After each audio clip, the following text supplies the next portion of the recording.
찬송가 323장, 통일찬송가 355장, 323장, 355장.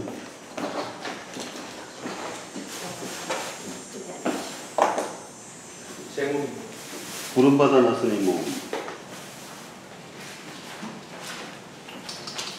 구름받아 나서니 몸.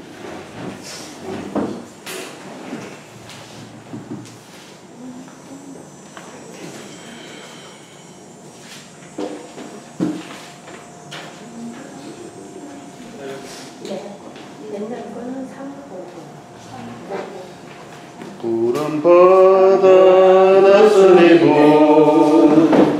어디든지 가오리다. 괴로우나 즐거우나 주와 따라가오리니. 오늘 누가 막으리까 죽음을 막으리까. 어느 누가 막으리까. 죽음을 막으리까. 얼굴자 빙그레도 복음 들고 가오리다.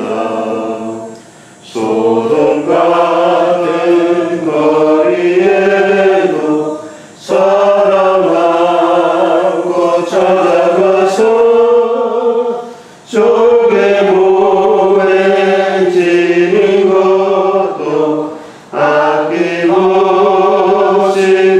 드리리라.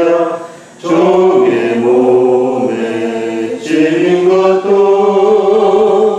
아낌없이 드리리라. 존귀 영광 모든 권세 주님 홀로 받으소서. 멸시 전에 십자가는 제어지고 가오리다. 이름 없이 빛도 없이 감사하여 섬기리라. 이름 없이 빛도 없이 감사하며 섬기리라. 아멘.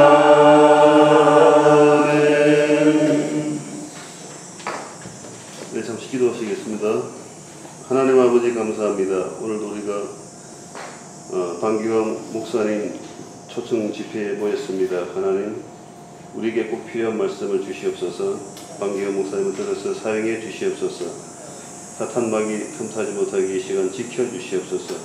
성령님 오셔서 우리를 도와주시옵소서. 감사함이 예수님의 이름으로 기도 올립니다. 아멘. 네, 잠시 광고 드리겠습니다. 방기광 목사님은 경상북도 경산시 똥촌마을에서 목회하시고 거의 한 30년 목회하시다고 그러시고요. 이게 주부가 있는 주부에 보시면 교회 그림이 있습니다. 시골 교회 치고는 굉장히 크게 지으셨죠. 그리고 오늘 최준호 선생님께서 선교도 말씀해 주셨는데, 강산 목사님이 베트남 그리고 버마에 5개의 교회를 세우시고 지금 계속 지원도 하시고 또 신학교도 운영하셨다가 이제 넘기셨다고 하시네요. 우리 집사님들이 어떤 강사님을 초대할지, 한국에 강사님들이 많은데 어떤 강사님 초대할지 고민하다가 선교하시는 분, 기도 많이 하시는 분, 성령이 충만하신 분, 이런 분을 찾다 보니까 알게 됐습니다. 오늘도 많은 은혜를 받으실 줄 믿습니다. 그리고 오늘 이 예배를 마치면은 다운타운으로 이동하셔서 식사하시고, 그리고 목사님이 지금 저녁에 좀 준비하실 게 있다고 그러셔서 5시까지 오시면 될 것 같습니다. 헌금이 두 가지 종류가 있는데 하나는 감사 헌금이고 하나는 교회 지어주기 헌금입니다. 교회 지어주기 헌금은 한국에서 농어촌교회, 미자립교회, 뭐 교회가 있긴 하지만 제 기능을 못하는 교회를 돕는 목사님들이 계십니다. 그분들이 5분에서 10분 정도 본인들이 목수, 미장 이런 거 하시면서 교회를 지어주고 계십니다. 여러분들이 마음이 움직이시면 헌금해 주시면은 그 헌금을 제가 아는 한국에 계신 목사님께 전달하도록 하겠습니다. 오늘 저녁 8시 집회가 있고 내일 새벽 6시에 있고 내일 낮 시간 10시에는 이상현 목사님께서 오셔서 강의를 또 해주겠습니다. 한번 오시면은 재밌고 또 유익한 시간이 될 것 같습니다. 그러면 찬송가 예수가 함께 계시니 찬송가 325장 예수가 함께 계시니 통일 찬송가 359장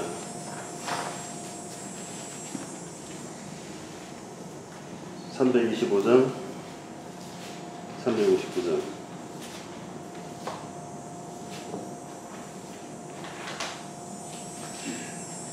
325장 359장 예수가 함께 계시니 예수 계시니 시험이 오나 걷는 기쁨의 근원 되시는 예수를 위해 삽시다. 날마다 주를 섬기며 언제나 주를 기리고 그 사랑 안에 살면서 떠밀러 가지 맙시다. 이 세상 사는 동안에 주 이름 전파하면서 무한한 복락 주시는 예수를 위해 삽시다. 날마다 주를 섬기며 언제나 주를 기리고 그 사랑 안에 살면서 땅위로 가지 맙시다. 이 세상 친구 없어도 예수는 나의 친구니 불의아리를 버리고 예수를 위해 삽시다. 날마다 주를 섬기며 언제나 주를 기리고 그 사랑 안에 살면서 땅일로 가지 맙시다. 주께서 심판하실 때 잘했다 칭찬하리니 이러한 상급 받도록 예수를 위해 삽시다. 날마다 주를 섬기며 언제나 주를 기리고 그 사랑 안에 살면서 땅으로 가지 맙시다. 강사 목사님 나오셔서 성경 읽어주시고 설교해 주시겠습니다. 성경 말씀은 출애굽기 19장 1절로 6절에 있는 말씀입니다. 출애굽기 19장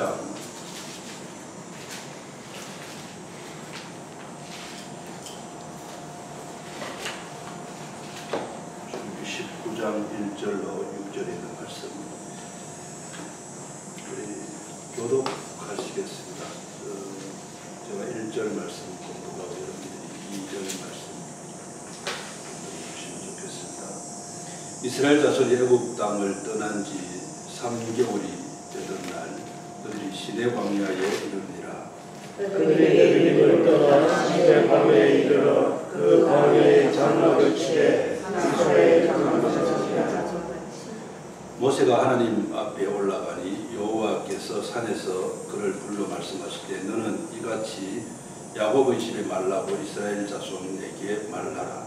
내가 애굽 사람에게 어떻게 말했으나 내가 어떻게 독수리에게 건드리려고 내게 말했으니 너희가 아니라 세계가 다 내게 속하였나니 너희가 내 말을 잘 듣고 내 언약을 지키면 너희는 모든 민족 중에서 내 소유가 되겠고 너희가 이에 대하여 제사장을 드리며 거룩한 백성이니라.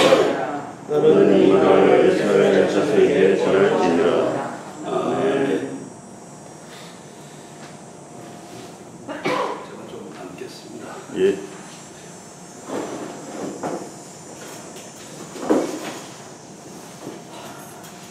얼마 전에 서울 압구정동에 있는 갤러리아 백화점 명품관에서 시계 전시회가 있었습니다.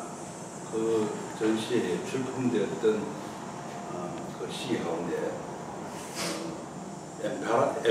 엠페라토 두르비옹 워치라는 제가 이 외우려고 상당히 애를 많이 썼는데 못 외우겠습니다. 엠페라토 두르비옹 워치 이 엄청난 최고급 시계가 전시가 됐는데 이 시계 가격이 6,055만 원이었다고 합니다. 요즘은 사실 우리가 이 핸드폰을 많이 갖고 있다 보니까 거의 뭐 시계를 잘 사용을 안 합니다만 그래도 명품 시계는 또 굉장히 또 인정을 받습니다. 우리가 잘 알고 있는 뭐 롤렉스라든지 가르디에라든지 뭐 오메가 이런 것들 시계들은 아주 인정을 받죠. 수천만 원씩 가는 시계들도 있습니다. 우리가 이 명품으로 인정을 받는 어떤 그런 것들, 뭐 여자분들 같은 이 백 같은 경우에 백들도 뭐 이름 있는 어떤 그런 명품들이 있죠.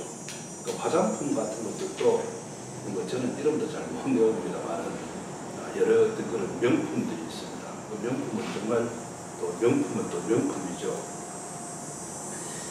근데 왜 사람들이 이렇게 명품 그러면 사족을 못 쓴다 그러죠. 명품 보면은 모두가 다 그냥 선망을 하고 어떻게든지 명품을 하나씩 가져보려고 또 이렇게 애를 쓰고 하는 어떤 그런 모습들도 봅니다. 제가 아는 어떤 그 목사님 한 분은 양복을 꼭 명품만 입어요. 저는 그냥 한 10만 원도 안 가는 그런 모습이라 말하는 명품이 아니면 또 안 입는 어떤 그런 목사님이 계십니다. 그래서 왜 그렇게 그걸 입으셔야 됩니까? 그냥 형편이 그렇게 좋은 것도 아닌데 꼭 명품을 입으시더라고요. 그래서 왜 그렇게 입으셔야 되느냐라고 물어봤더니 이분 대답이 첫 번째는 제품이 질이 좋다. 그 다음 두 번째는 사람들이 알아준다. 그 다음 세 번째는 그 명품을 입으면 어깨에 힘이 들어간다. 뭐 그렇게 이야기합니다. 뭐 맞는 이야기인 것 같아요. 질도 좋고 또 사람들이 또 인정도 해주고 또 자기 스스로도 이제 어깨도 높아지고 하는 것이 어떤 명품의 어떤 그런 매력인 것 같습니다. 그러다 보니까 사람들이 어떻게 하든지 간에 이 명품을 하나씩 가져보고 싶기는 가져보고 싶은데 명품을 가질 만한 형편이 못 되면은 그거하고 비슷한 것들을 찾게 되어지죠. 그래서 그 심리를 이용해서 이제 짝퉁을 만들게 되어집니다. 비슷한 어떤 그런 것들을 만들어 가지고 또 이렇게 판매를 하고 또 그런 것들을 또 선호하는 그런 사람들도 있죠. 내가 어차피 명품은 못 가지더라도 짝퉁이라도 갖고 다니면 사람들이 보기를 이게 뭐 명품이라고 인정해 줄 듯한 어떤 그런 것들 때문에 이 짝퉁을 우리가 많이 사용을 합니다. 한 번은 어떤 그 후배 목사님 한 분이 나이는 거의 비슷합니다. 후배인데 그분이 저희한테 이 협기를 하나를 선물을 해줬어요. 닥스 명품은 아니지만 그래도 조금 가격이 조금 나가는 그 형태죠. 그래서 선물을 해줬는데 몇 번 쓰다 보니까 이 고장이 나버렸어요 이게. 그래서 이거는 백화점에 가면 이거를 수리를 해주겠다 싶어서 백화점에 들고 갔습니다. 들고 가서 이게 수리가 되느냐 그러니까 수리가 된대요. 그래서 조금 수리를 좀 해줬으면 좋겠다라고 했더니만은 자기들이 이렇게 보더니만 꼭 이렇게 아픈 거더니만은 일단 이거 본사에 보내봐야 됩니다 그래요. 그래서 본사에 보내본다 그러더니만은 본사에 보냈다고 하더니만 이게 짝퉁이라는 거죠. 진품이 아니고 진품 같으면은 수리가 되는데 이건 짝퉁이라서 수리가 안 됩니다. 얼마나 창피하든지.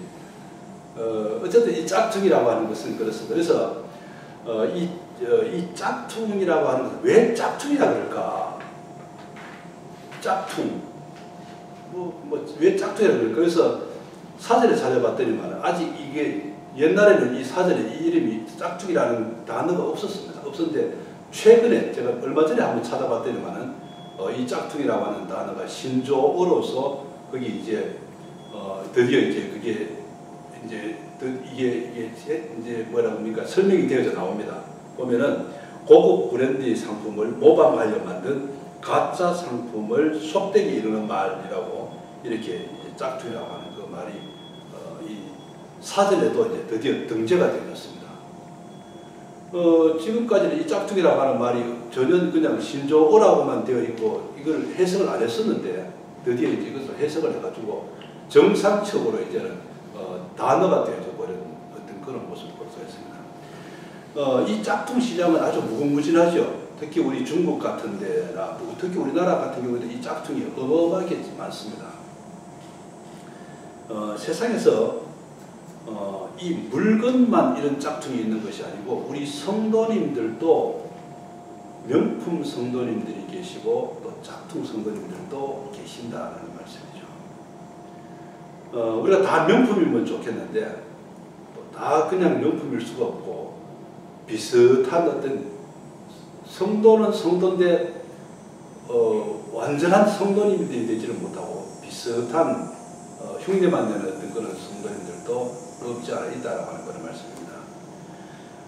이 어떻게 명품하고 짝퉁하고 구별을 하느냐? 우리 흔히들 그 하는 이야기가 있지 않습니까? 명품 가방하고 짝퉁 가방을 구분하는 방법은 우리가 잘 알고 있잖아요.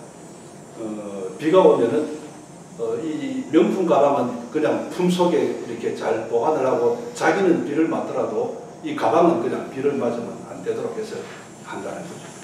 근데 이 짝퉁 가방은 자기를 보호하기 위해서 그냥 머리에 입어 그냥 이렇게 비를 피한다는 어떤 이야기예요. 그래서 이걸 가지고 짝퉁과 명품을 구분을 한다라고 합니다. 자, 그래서 우리 이 성도도 마찬가지입니다. 성도도 명품 성도하고 짝퉁 성도를 구분할 수가 있다는 얘기죠. 충분히 구분이 되지다라고 하는 겁니다. 이 명품 교인들은 자기는 욕을 먹더라도 또 이 희생을 당하더라도 정말 이 성도들을 보호하고 교회를 보호하는 이런 사람들은 정말 명품 성도고 다른 사람이 어떻게 되든 교회에 욕을 얻어먹든 말든 내 하나만 살면 되겠다. 내 하나 그냥 어떻게 잘해보자 해서 그냥 하는 어떤 이런 사람들은 짝퉁 성도다. 라고 우리가 비유도 해볼 수 있을 줄 압니다. 여러분 자신들 어떻게 생각하십니까? 내가 정말 하나님 앞에서 명품 성도인지 아니면 내가 정말 하나님 앞에 내가 정말 짝퉁 성도는 아닌지 우리가 한번 자신들을 한번 우리가 살펴봤으면 좋을 듯 합니다. 성경에서 보면 이 빌레몬이라고 하는 사람이 나옵니다. 이 사람은 진짜 명품 성도님이죠. 아주 그냥 많은 사람들이 이 예수님께 와서 이 사람을 통해서 예수님을 영접하게 되어지고 이 사람을 통해서 정말 구원을 받게 되어지고 이분은 정말 이 명품 성도입니다. 근데 보면은 어떤 분들은 보면은 이 사람 때문에 오히려 교회에 나오고 싶은 사람들도 교회에 못 나오는 어떤 그런 경우도 있습니다.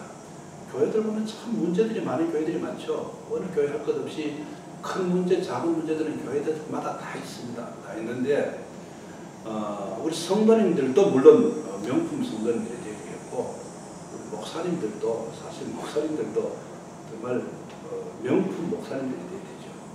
그런데 우리 목사님들 중에도 짝퉁 목사님들이 없지 않아 계시고, 또 우리 성도님들 중에도 짝퉁 성도님들이 없지 않아 있다. 그래서 이게 참 구분하기도 사실 어렵고, 전문가가 아니면 사실 구분하기 어렵죠. 구분해내기가 참 어렵습니다. 그러나 우리가 정말 하나님 앞에서는 목사님도 마찬가지고 우리 성도님들도 정말 목사님 앞, 그 하나님 앞에서 우리가 분명하죠. 그거는 내가 짝퉁인지 내가 그냥 명품인지. 그런데 짝퉁은 자기가 짝퉁인 걸 알아야 됩니다. 짝퉁이 자기가 짝퉁이 아니라고 하면 곤란하죠. 분명히 자기가 짝퉁이 자기가 잘 알잖아요. 자기가 짝퉁이고 자기가 명품이 아니고 짝퉁이 자기가 아는데, 자기가 짝퉁이면서 자꾸 정말 진품인 것처럼 명품인 것처럼 우긴다라고 한다면 이거는 곤란한 거죠. 일단 자기가 인정을 해야 됩니다. 내가 짝퉁이다. 인정을 하고, 차라리 떳떳하게 인정하고, 우리가 이 짝퉁도 그렇잖아요. 저도 뭐 가끔 짝퉁 같은 것들 그런 거 뭐 마누라 가끔 사줘요. 그런데 그거 가면 친구들이 이야기하면 이게 짝퉁이야. 제가 가방 들고 오지 않았습니다. 제가 들고 온 가방이 하나 있는데 그 지프 가방이에요. 근데 이게 진짜 진품은 저게 어마어마하게 비싼 거죠, 지금. 근데 제가 홍콩 가고 얼마 주고 샀냐면 3만 원 주고 샀어요. 똑같아요. 그 안에 그 레벨까지 다 똑같아요. 그 상품 그거 막 번호가 다 있어요. 3만 원짜리. 수백만 원 가는 건데, 그걸 짝퉁이 가지고 다 그냥 뭐라고 아이고 좋은 거 갖고 다니냐. 아니요, 이거 짝퉁이야. 이거 3만 원 주고 산 거야. 근데 우리는 이걸 가지고 자꾸 속이려고 그러죠. 짝퉁이면서도 자꾸 명품인 것처럼 속이려고 그러니까 이게 문제라고 하는 그런 거입니다. 자, 오늘 성경 말씀에서 보면은 이 하나님을 섬기는 성도는, 우리 성도는 다 명품입니다. 명품. 왜 명품이냐? 우리 하나님께서 우리를 창조하셨기 때문에 우리는 명품입니다. 하나님 우리를 만드실 때 우리를 그냥 허접하게 만들지 않았습니다. 하나님 우리를 만드실 때는 진짜 명품으로 만들었다는 얘기예요. 여러분, 이 바이올린을 누가 만드느냐에 따라서 이게 명품이 될 수도 있고 조금 허접한 것이 될 수 있죠. 뭐 바이올린 모양 똑같습니다. 뭐 다 똑같은데 어떤 장인이 이것을 만드느냐에 따라 이게 엄청난 그런 명품이 될 수 있잖아요. 우리는 하나님께서 직접 우리를 만드셨습니다. 직접 만드셨어요. 이거는 가품이 없습니다. 하나님 직접 우리를 만드셨기 때문에 하나님이 우리를 만드시고 얼마나 기뻐하셨는지 몰라요. 너무너무 기뻐하셨습니다. 우리를 만들고 보시기에 심히 좋았더라. 심히 좋았더라. 그냥 얼마나 극찬을 하고 계시는지 모릅니다. 너무너무 잘 만드셨습니다. 너무너무 명품으로 만들었다는 얘기죠. 자, 우리는 정말 하나님께서 만든 우리는 명품입니다. 우리는 반드시 명품이 맞습니다. 명품이 맞는데 하나님이 창조하신 이 명품들이 죄를 지음으로써 그 명품, 성품을 잃어버렸다는 얘기죠. 그래서 그 값어치가 떨어졌다는 얘기입니다. 원래는 정말 기가 막힌 명품인데 이게 그냥 흠집이 나버렸다는 거죠. 여러분, 이 가방이 어마어마한 좋은 이 명품 가방인데 이게 흠집이 나버렸습니다. 죄를 짓고 흠집이 나버리면은 명품은 명품인데 이게 가격이 뚝 떨어져 버리죠. 시계가 이게 아까 뭐 그냥 아까 그 아주 유명한 그런 시계인데 이 시계가 그냥 초침이 뚝 떨어져 버렸습니다. 유리가 깨져버렸다는 거죠. 죄를 짓고 우리는 분명히 명품인데 죄를 지음으로 인해서 우리는 그 명품 성이 떨어졌다는 거죠. 명품 성이 떨어졌기 때문에 명품은 명품이지만은 우리가 값어치가 없다는 거예요. 여러분, 이 돈이 이제 100불짜리 돈이 있습니다. 자, 이 돈을 우리가 그냥 이렇게 흘려놓으면은 누구든지 바로 주워가죠. 100불짜리인데 뭐 주워갑니다. 자, 그런데 여러분, 이 돈을, 이 100불짜리를 우리가 꾸깃꾸깃 해가지고 버려놓습니다. 그러면 누가 보고 이 돈을 주워갈까요? 안 주워갈까요? 주워가죠. 우깃우깃 돼도 이거는 뭐 주워갑니다. 자, 그러면 우깃우깃 해가지고 버려갖고 내가 발로 막 밟았습니다. 100불짜리를 발로 밟았습니다. 그러면 누가 보고 흘려있는 것을 안 주워가겠습니까? 주워간다는 거죠. 왜? 이거는 밟히든 뭐 우깃했든 간에 이거는 100불의 값어치가 있습니다. 이거는 100불의 값어치가 있다. 우깃해도 발로 밟아도 이거는 100불의 값어치가 있습니다. 그러니까 이것을 주워가는 거죠. 자, 우리는 명품인데 우리가 죄로 인해서 우깃우깃 떼어지고 우리가 정말 이렇게 짓밟히고 했지만은 그러나 우리 명품 그 성품은 살아있습니다. 하나님이 우리를 창조하신 우리는 그 어떤 명품의 그거는 있다는 거예요. 우리는 정말 자부심을 가져야 됩니다. 하나님께서 우리를 만드실 때 그냥 만드시냐 아니면 정말 심혈을 기울여서 잘 만들어놨기 때문에 우리는 그 명품성은 그대로 있다는 거죠. 우리가 그것이 값어치가 조금 떨어졌을 뿐이지 죄를 지어가지고 기스가 났을 뿐이지 그대로 있다는 거죠. 오늘 본문에서 보면은 하나님께서 이 이스라엘을 거룩한 백성이다 이렇게 부르시고 계십니다. 그리고 하나님의 소유라고 그렇게 선포를 하셨습니다. 내 거다 이거는 내 것이다. 아무리 찢겨지고 구겨진 그런 인생이라도 하나님께서는 내 것이다. 이것은 내 것이다. 라고 그렇게 인정을 하십니다. 그래서 이 이스라엘 백성들을 그 애굽에서부터 출애굽을 시켜 나오죠. 출애굽을 시키는데 엄청난 어떤 그런 어려움들을 겪게 하시면서 그들에게 많은 고난을 주면서 이제 이끌어내시는데 자, 그래서 타락한 우리가 있어야 될 어떤 그 위치로 다시금 회복시켜주기 위해서 우리를 회복시키기 위해서 이렇게 출애굽을 시켜줬다는 얘기죠. 우리를 다시금 이 가나안 땅으로 들어갈 수 있도록 해주기 위해서 하나님께서 하나님의 어떤 주권적인 역사 안에서 우리를 탈출을 시켜주셨다는 얘기입니다. 자, 그렇다면은 우리가 어떻게 해야 우리가 회복이 되어질 것인가? 어떻게 해야 우리가 명품 그리스도인으로 다시금 회복이 되어서 살아갈 수 있을 것인가? 이 이스라엘 백성들은 하나님이 선택받은 백성들입니다. 그런데 이 사람들이 애굽에서 종노릇을 했습니다.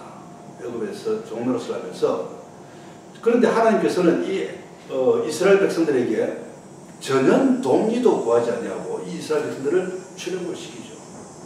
하나님의 은혜입니다. 하나님께서 이 이스라엘 백성들 너를 출애굽 시켜줄까? 너희들 어떻게 해줄까? 어떤 전혀 묻지 않습니다. 하나님의 은혜로 하나님의 주권으로 그들을 출애굽시켜 주신다는 얘기입니다. 그래서 이 위대한 그 사역에 이제 이 모세가 사용이 되어지는데 하나님께서는 이 모세를 통해서 10가지 재앙을 내립니다. 그래서 10가지 재앙을 통해서 구출을 시켜주십니다. 이 광야로 인도하셔서 자, 이 사람들의 그런 죄성들을 이제 벗기기 위해서 죄성들이 지금 막 아까 기스가고 이렇게 했던 이 죄성들이 얼마나 많은 이것들을 이제 하나하나 이제 벗겨 나가는 거죠. 그래서 이제 가나안 땅에 들어갈 수 있도록 거기 가서 살아갈 수 있도록 그렇게 죄성을 벗기는 작업을 합니다. 그래서 하나님께서는 이 모세를 통해서 말씀을 하시고 그들에게 이제는 명품으로 살아갈 수 있도록 그렇게 이제 해 주신다라고 하는 얘기죠. 명품의 그 본성들을 그 성분들을 다시금 이제 끄집어낼 수 있도록 그렇게 해 주셨다라고 하는 그런 얘기입니다. 자, 그러면 우리 명품 성도는 어떻게 살아가야 되느냐? 분명히 우리는 이제 명품 성도입니다. 우리는 분명히 명품 성도인데 명품 성도라고 하다면은 우리가 어떻게 명품 성도로 살아가야 될 것이냐? 하나님의 인도하심과 하나님의 보호하심을 받아야 됩니다. 명품 성도는 하나님의 보호를 받아야 됩니다. 하나님의 인도하심을 받아야 됩니다. 이 명품이 되어지려고 하면은 본래 그 품질이 보존이 되어져야만 명품입니다. 아무리 명품이라고 할지라도 그 본래의 가치를 잃어버린다고 한다면은 명품은 명품이지만 명품으로서의 가치는 완전히 떨어져요. 아까 이야기했지만은 뭐 이 시계 유리가 깨져 버린다든지 명품은 명품인데 아주 그냥 그거는 가치가 없어져 버린다는 얘기죠. 그렇다면은 우리의 이 명품성을 명품성이 보존되어지려면 어떻게 해야 되느냐? 본래의 그 형상을 다시 회복을 해야 되는 거죠. 유리가 깨졌으면 유리를 다시 회복을 해야 되는 것이죠. 그래야 명품이 되어진다고 합니다. 시계 바늘이 빠졌으면 이 바늘을 다시금 회복을 시켜줘야, 그걸 고쳐줘야 이제 명품이 되어진다는 말입니다. 하나님께서는 이 이스라엘 백성들을 이제 애굽에서부터 출애굽을 시켜서 구원을 시켜서 이 사람들로 하여금 이제 그것들을 다시금 고쳐주어서 가나안 땅에 들어갈 수 있도록 명품으로 살아갈 수 있도록 그렇게 인도를 해주신다는 얘기입니다. 여기 인도해 주시는 이 과정 가운데 우리가 불평하고 불만하면 안 됩니다. 이 이스라엘 백성들이 얼마나 불평합니까? 얼마나 하나님을 원망합니까? 모세를 원망합니까? 자, 이거는 원망하고 불평할 게 아니다는 얘기죠. 이 과정들을 겪어서 우리의 어떤 그는 원래 성들을 찾아야 되니까 찾는 과정이기 때문에 이 과정이 필요하다라고 하는 얘기죠. 모세가 이 군대를 조직을 해갖고 모세가 전투를 해가지고 이 가나안 땅을 차지하는 게 아닙니다. 이 모세와 아론이 말을 잘 해가지고 협상을 해가지고 이 가나안 땅에 점령에 들어가는 게 아닙니다. 자, 하나님의 일방적인 인도하심입니다. 하나님께서 싸워주시고 하나님께서 일방적으로 인도해 주셔서 저 가나안 땅까지 인도해 주셨다라고 하는 그런 얘기죠. 자, 우리도 마찬가지입니다. 내가 잘나서 예수님 믿은 게 아니라는 얘기죠. 내가 똑똑해가지고 뭐 내가 뭘 잘해가지고 한 게 아니에요. 오로지 하나님의 그 은혜, 하나님의 은혜로 우리는 구원함을 받게 되었다라고 하는 거예요. 자, 그래서 우리는 언제나 그분의 그 인도하심, 그분의 보호하심, 이것을 벗어나면 안 됩니다. 우리는 그분의 그것을 우리가 인도하심을 받아야 되고 보호하심을 받아야 우리는 명품이 될 수 있다는 얘기죠. 이 홍해를 걷는 이 이스라엘 백성들 보십시오. 이스라엘 백성들이 뭘 가지고 나왔습니까? 가지고 나온 것은 물과 식량, 또 무기들 뭐 등등 여러 것들을 많이 가지고 나왔습니다만은, 자, 이것들은 3일만 지나면 다 떨어질 것들입니다. 식량 가지고 와봐야 얼마 가지고 나오겠습니까? 물 가지고 나와봐야 얼마 가지고 나왔겠습니까? 그건 며칠 지나면 다 떨어지는 것들입니다. 그런데 이 이스라엘 백성들이 출애굽을 해서 40년 동안 이 광야에서 생활합니다. 40년 동안 사는데 뭘로 삽니까? 하나님의 인도하심과 하나님의 보호하심입니다. 하나님께서 보호를 해주셔서 이들에게 만나를 주시고 반석을 쳐서 물을 주시고 하나님께서 인도해 주셔서 구름 기둥을 주시고 불 기둥을 주셔서 보호해 주시고, 자, 이렇게 보호해 주시고 인도해 주심을 통해서 간다는 거예요. 우리가 인간이 준비한 것들은 한계가 있다는 거죠. 인간의 생각은 한계가 있습니다. 인간의 뜻은 한계가 있습니다. 그러나 하나님께서 인도하시고 하나님께서 보호하신 것은 한량 없으신 것이죠. 하나님의 뜻과 계획은 한량 없으신 겁니다. 그것을 따라서 우리는 거기에 따라서 순응을 해야 됩니다. 이것 하지 않고 우리가 불평하고 불만하면 안 된다라고 하는 얘기죠. 오늘 본문에서 보면 그렇게 하잖아요. 내가 4절 보면 내가 애굽 사람에게 어떻게 행하였음과 내가 어떻게 독수리 날개로